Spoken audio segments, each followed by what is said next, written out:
Well, good afternoon, everybody, and thank you for joining us today. Hurricane Ian is at our door.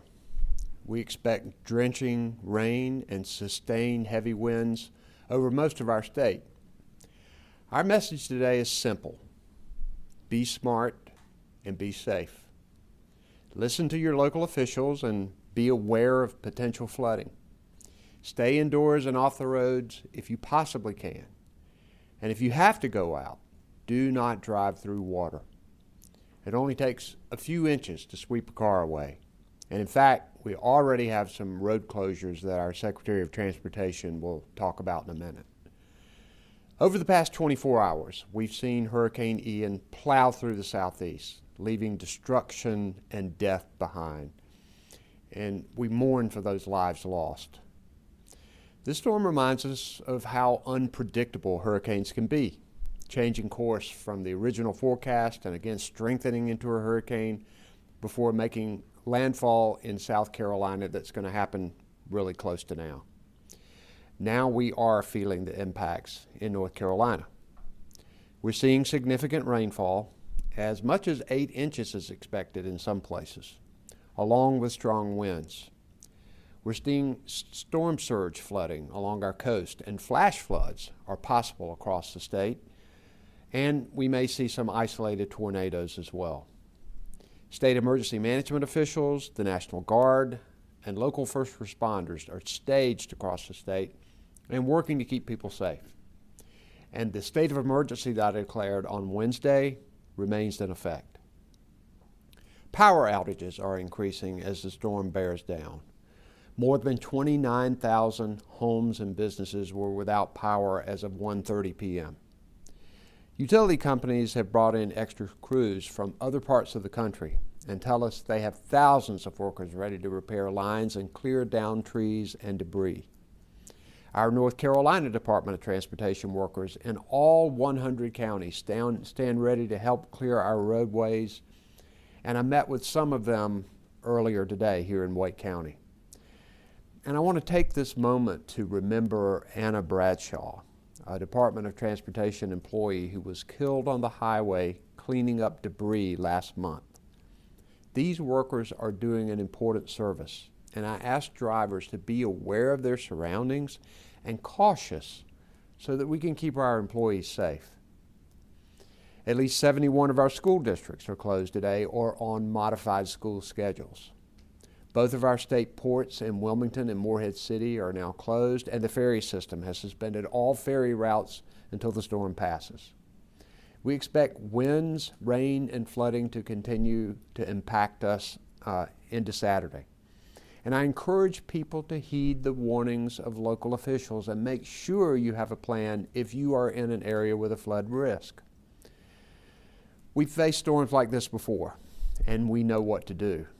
Especially this weekend, I appreciate the efforts of our emergency management officials, our National Guard, our State Highway Patrol, and other first responders to keep people safe.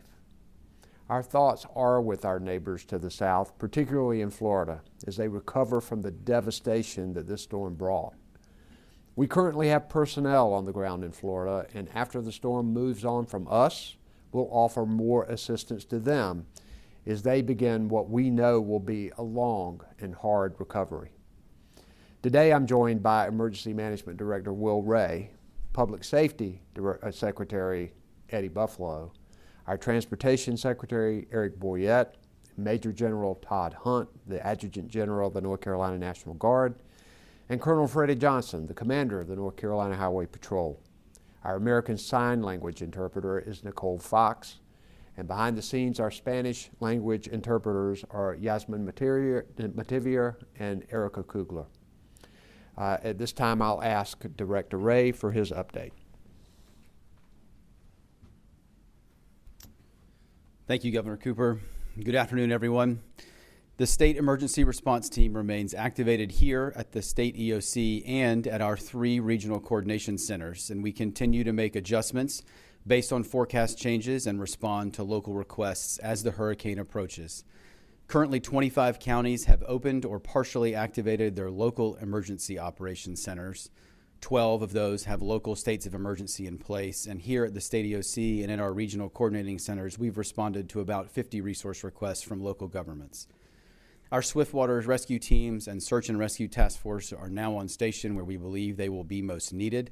We have increased the number pre-deployed from yesterday to 12 total teams staged across all 3 of our regional branches at this time. They're ready, but have not been needed to respond to any incidents at this point. The North Carolina National Guard has mobilized a number of force packages to support emergency response. Those personnel and vehicles are ready and pre-staged across the state in Asheville, Wilkesboro, Conover, Burlington, Greensboro, and Mooresville. Additionally, as we said yesterday, support from the Department of Transportation, the State Highway Patrol, the Office of the State Fire Marshal, and the Office of EMS continue to be engaged across the state to support effective response operations. Authorities in Cumberland County have opened a shelter in Fayetteville for those who need refuge from the storm, and the Rock City Campground at the Charlotte Motor Speedway remains open for hurricane evacuees as well. We continue collaboration with our local partners for potential post-impact sheltering needs, especially related to power outages. As the governor said, we are seeing power outages across the state, and while they are focused largely in the southeastern part of our state at this time, we are seeing them pockets of outages across all 3 regions of our state, and in the last hour have seen a steady increase in progression. As this storm progresses, the Ready NC website will be a place where you can find information on open shelters, on power outages, weather forecasts, and expected weather impacts, and information on how to be prepared. That's readync.gov. As we said yesterday, while we don't expect widespread evacuations will be needed during this storm, heavy rain in coastal counties will make flooding a threat. Visit knowyourzone.nc.gov to find out if you live in one of these evacuation zones and listen for your zone if evacuations are ordered. Again, it's good to be prepared, whether for this event or a potential one in the future. With very wet and sometimes dangerous conditions on the roads, please help to keep all of our law enforcement, transportation, utility, and other essential workers safe by observing the state's move over law. Reduce speed and change lanes to give roadside workers plenty of safe space. We appreciate all that those men and women do when the state is experiencing its bad day. The combined state emergency response team, local, state, federal, tribal, nonprofit, and volunteer agencies in the private sector remain engaged and are working to ensure the protection of 10.5 million North Carolinians. I'm incredibly proud of the men and women of the team as they collaborate to make sure we can get the right resources to our local communities when they're needed. Again, we also need each of you as a part of that whole of community approach to check on your neighbors, your friends, and family, and look out for each other as we move through this storm to make sure everyone is safe and secure. Thank you, Governor. Thank you, Director Ray. And now we'll hear from our Transportation Secretary, Eric Boyette. Thank you, Governor. Good afternoon. I first want to thank all of our thousands of employees from NCDOT and our partnering agencies who are preparing the state for this storm and have helped us respond over the coming days. Your hard work and your efforts are recognized, and we appreciate everything you do to keep us safe. Governor Cooper and I did visit today with our Wake County Maintenance Yard earlier, and we're prepared and watched how our teams are ready to respond to this storm. Our first responders across the state are working around the clock, and the best thing you can do is stay off the road so that they can do their job safely. NCDOT continues to actively monitor and respond to roadway conditions, and our roadway conditions are worsening.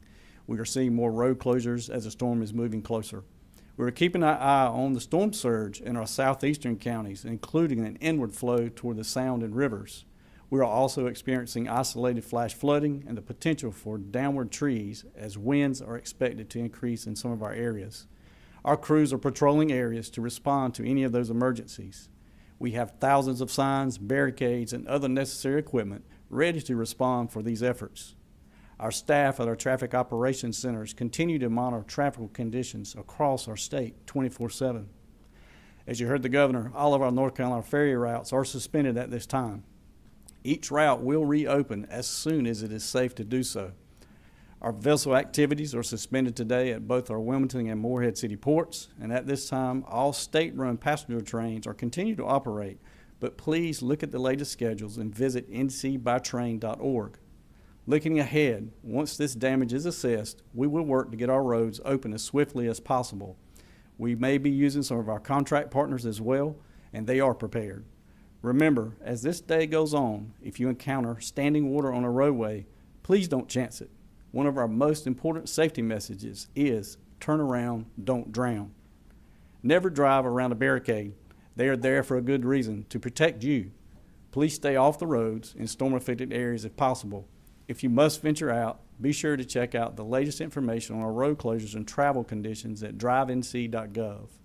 And the next few days, please be on the lookout for our NCDOT crews and our first responders working in our areas. We want to make sure you, our first responders, and our employees make it home safe to their families. Again, thank you, and please stay safe out there. Thank you, Governor. Okay, first, if there are any questions from people in the audience, we'll be glad to take them over here at this mic, if you'd like to.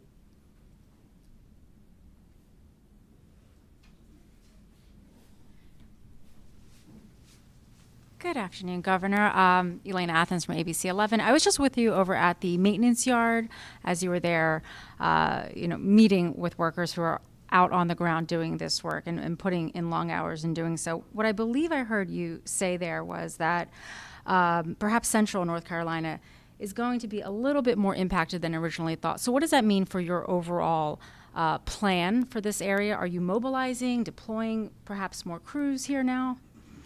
Well, one of the things that you learn in emergency management is that you have to be flexible and you have to plan for storm tracks moving one place to the next. We were looking at this being more of a Western North Carolina event a little earlier. The storm has tacked a little bit to the east, so we may see more rain in the southeastern and central part of our state than expected. So the road crews and emergency management officials are staged in different parts of our state, and if we see that needs are greater in one part of the state than the other, then those crews are ready to reposition, and that's why they've been spaced out the way they have been. So would that mean, I guess your greatest concern perhaps is those threats of flash flooding, where, in past hurricanes, Florence, Matthew, we've seen those waterways really swell and just kind of put communities out. Is that the concern here? Yes, flash floods are a concern, and that's why we want people to go ahead and stay off the roads, to also listen to their local officials. They would be the ones to make a determination whether someone needed to evacuate an area. And so we want people to make sure that they have radio with batteries or have some way to listen to those kinds of weather warnings if they would need to evacuate their homes. And we're concerned too with flash flooding on roads. This is why we want people to stay off the roads, because sometimes people can find themselves in a situation where roads are flooding. And we know it does not take much to move a car, just a few inches of water. So we need everybody to be smart, and we need to respect the fact that these crews are out there doing their job, and we want people to stay home if they can. Yes, sir. Hey, Michael Hyland from CBS 17. This might be for you or Secretary Boyette, so whoever wants to take this one, but you'd mentioned having the contractors come in. To what extent is the state having to rely on contractors? Is it any more than in years past, just with the challenges we've seen in hiring people these days? And have those contractors been able to fill in all the gaps so the response is what we would expect? I know we have about 2,200 DOT employees standing ready in all 100 counties, and I think the contracting is there. If we need it, I'll let Secretary Boyette address that directly. Yeah, Michael, that's a great question. Our crews are ready, and we are prepared, and we've also worked with our contracting industry, and they're ready. It is a smaller staff than we've seen in the past, but we as an agency always work together with our partners, and we're prepared to help the citizens of North Carolina get back to where we need to be.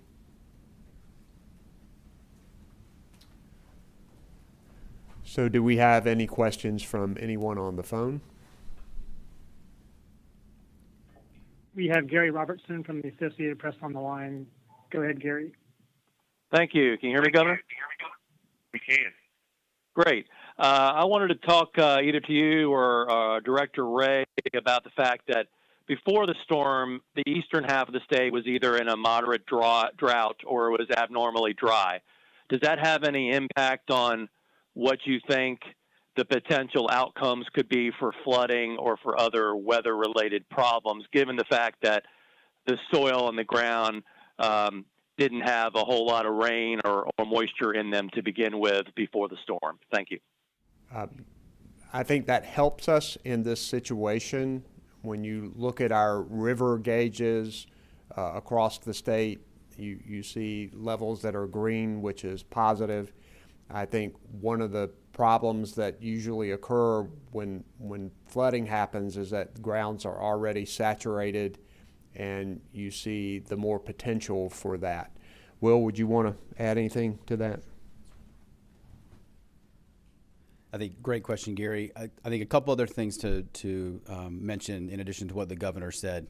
While we have not had significant rain, and while this will certainly help our situation, I don't want folks to take away that minimizes the threat that we currently have. Right now, we are seeing some coastal surge, especially on the Pamlico, Neuse, Cape Fear rivers. Some of that is moving inland. Again, it's in pockets right now. Again, does the ground saturation help us? Yes, for this event. However, that does not minimize the risk, and again, I think reinforces the guidance that we've tried to provide both from public safety and from the Department of Transportation of folks really need to stay off the roads, just with how quickly the water can move and shift and come and go. That still is very much a threat and a hazard out there, whether in our southeastern part of the state along the coast or in some of our more urban areas, kind of Triangle West. The ability of the water to go up and down very quickly is still very much a threat. So again, would ask folks that unless you need to be on the road over the next day or so, that you take the opportunity to stay at home. Thank you. Thank you, everybody, for being with us today. Stay safe out there.